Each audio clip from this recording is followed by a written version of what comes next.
Les labels indépendants jouent un rôle essentiel dans la découverte et la promotion de nouveaux artistes, mais ils doivent également faire face à des défis quotidiens. Contrairement aux grandes maisons de disques qui disposent de ressources financières considérables, les labels indépendants doivent souvent s'appuyer sur des sources de financement alternatives pour soutenir leurs activités.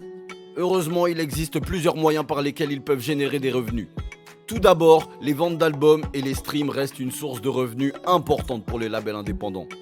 Que ce soit à travers les ventes de CD physiques, de vinyle ou les ventes numériques sur les plateformes comme iTunes ou Bandcamp, chaque vente contribue à soutenir les activités du label. Les tournées et les spectacles représentent également une source de revenus essentielle pour les labels indépendants. En organisant des concerts et des tournées pour leurs artistes, les labels peuvent non seulement générer des revenus grâce à la vente de billets et de merchandising.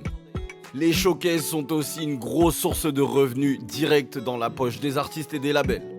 Les labels indépendants peuvent également chercher des partenariats, des licences pour diversifier leurs revenus.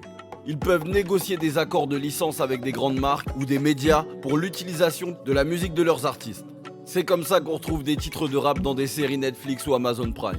Les labels peuvent également établir des partenariats avec d'autres labels ou des distributeurs pour étendre leur portée et accéder à de nouveaux marchés. De plus, le financement participatif est devenu une option populaire pour les labels indépendants.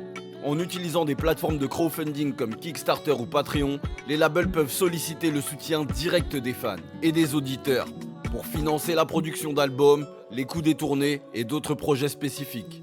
Enfin, les labels indépendants doivent être prudents dans la gestion de leurs coûts. Ils doivent trouver un équilibre entre le soutien financier nécessaire pour promouvoir leurs artistes et les contraintes budgétaires auxquelles ils sont confrontés. Cela implique souvent de prendre des décisions stratégiques en termes de marketing, de production et de promotion. Un vrai bourbier.